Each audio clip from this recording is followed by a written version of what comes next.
All right, welcome back to WMAC Now with your host Chuck Stevenson coming at you with fight review. So we're going to Seoul, South Korea for Double G FC number 13. We're going to the Flyweight division for the inaugural Flyweight Championship. We have JeongYoon Choi coming in at 3-2, taking on HyunJi Jang coming in at 4-4. Big height difference here. Very big height difference. Also, got to mention that JeongYoon Choi missed weight. Now, the fight was still allowed to continue as a title fight. However, Che was heavily penalized 1 point per round, basically meaning that she needed a finish to win, or at best, she could get a draw, and then no one would be awarded the championship. So let's get into the fight. Now, this was a small cage, not like super small, but I'd say around the size of the UFC Apex cage. Anyway, Che stalked John, using her length to keep her outside with jabs. Now, John got some good hits in, though. I will say that. She throws big looping punches. There was a toss by John, and Che got up, but John managed to get a standing guillotine against the fence. Now, Che managed to escape and get a standing back take on John, pulling her down to the ground and then taking her back. And then Che started throwing some punches from top, some right-handed punches. Che kept punching, and John tried to escape. However, Che was unable to get the finish before the bell.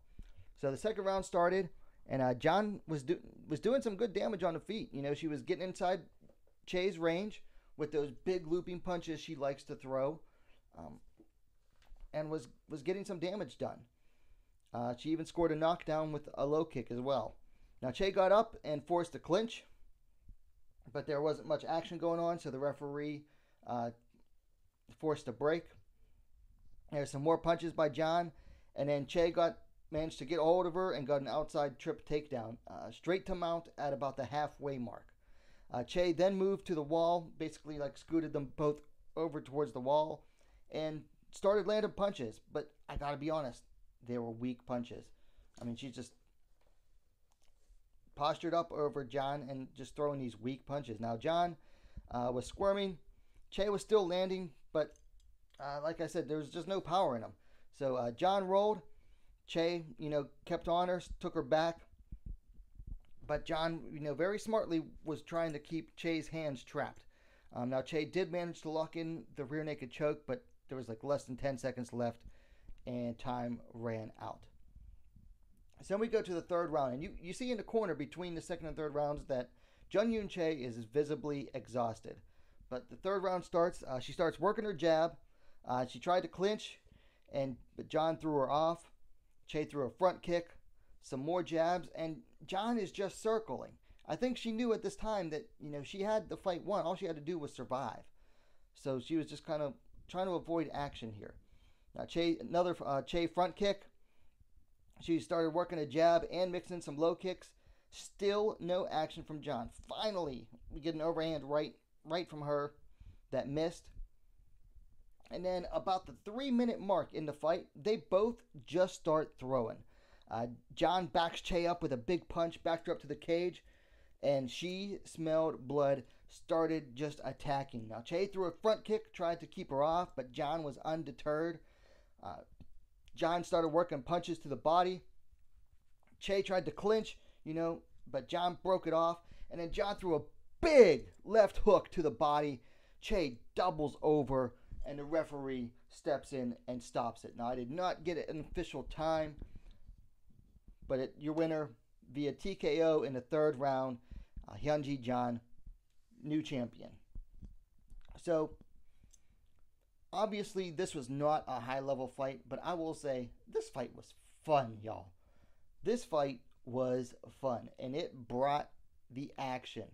And I gotta say, the best part about this fight was that both fighters hunted for the finish.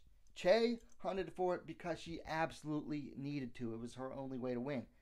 John did it because that's how HyunJi Jang is. That's her style. She's always throwing big punches. Now, I will say, referee probably should have warned her in the third round because she wasn't really throwing much offense for a good bit of it. But other than that, it's like she never really stopped trying to win.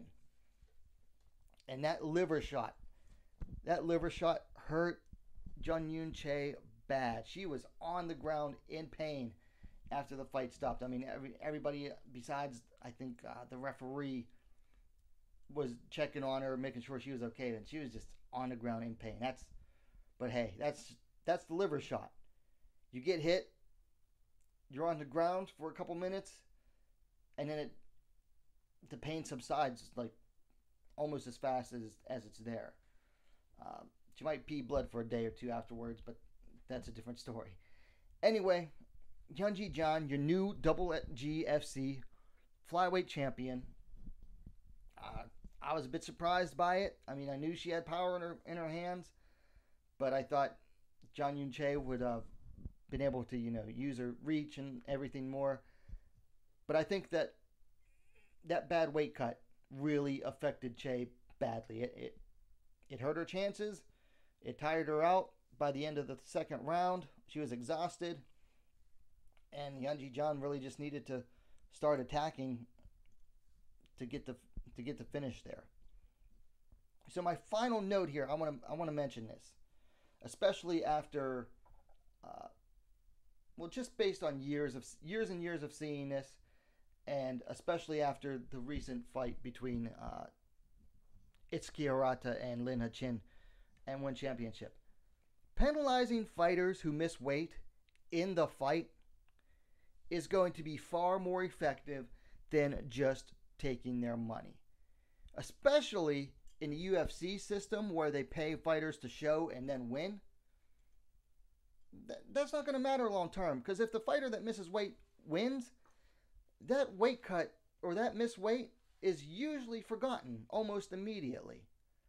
But if you penalize a fighter in the fight for missing weight by taking a point or penalizing them in some way, that is going to be far more effective punishment than just taking their money. Because they win, they go on to bigger and better things, they get more money, so losing money one time isn't going to necessarily hurt them long term. But if you make it harder for them to actually win in the fight, then you're not only truly penalizing them, you're also forcing them to fight that much harder. So I think that's a move that more promotions should do. It's very popular in Japan and Korea. You miss weight, it's almost impossible for you to win. Sometimes it is impossible for you to win. They basically make it that your best chance is a no contest. Other times it's just they penalize you points-wise, and then you have to finish.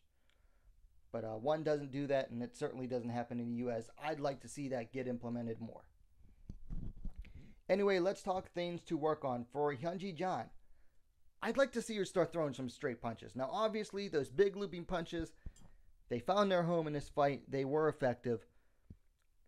But I want to see improvement. I always want to see fighters throwing better, straighter punches, throwing more technical punches. It's better for your delivery overall.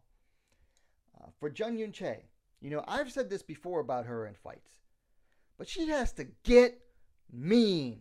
I mean, she needs to learn how to get mean. This is your career on the line as a fighter. This is money on the line. She needs to dig deep down, find that inner mean girl that everybody possesses. Guys have an inner mean guy in them. Girls have an inner mean girl in them. She needs to dig deep down and find that inner mean girl in her fights. Because that was the weakest ground and pound I've ever seen when she had the mount on, what was that, the second round? Yeah, the second round. The weakest ground and pound I've ever seen. It made Sarah McMahon versus Ketlin Vieira look like fight-stopping ground and pound. She just has no power in her shots. And I think if she gets mean and starts throwing with some force, she could have stopped the fight. But the referee saw that there was no damage being done with those punches, so he wasn't going to stop the fight, even though Che was mounted on John. Anyway, those are my thoughts on this fight. No fights to make because I don't know what the Korean scene can support right now. Anyway, let me know your thoughts on the fight in the comments down below. It is available on YouTube. I'll link it in the description. Let me know your thoughts. If you like the video, please hit the like button. And while you're at it, go ahead and subscribe to WMMAC Now, the best, most complete women's mixed martial arts dedicated platform on YouTube. Thanks for watching. We'll see you next time.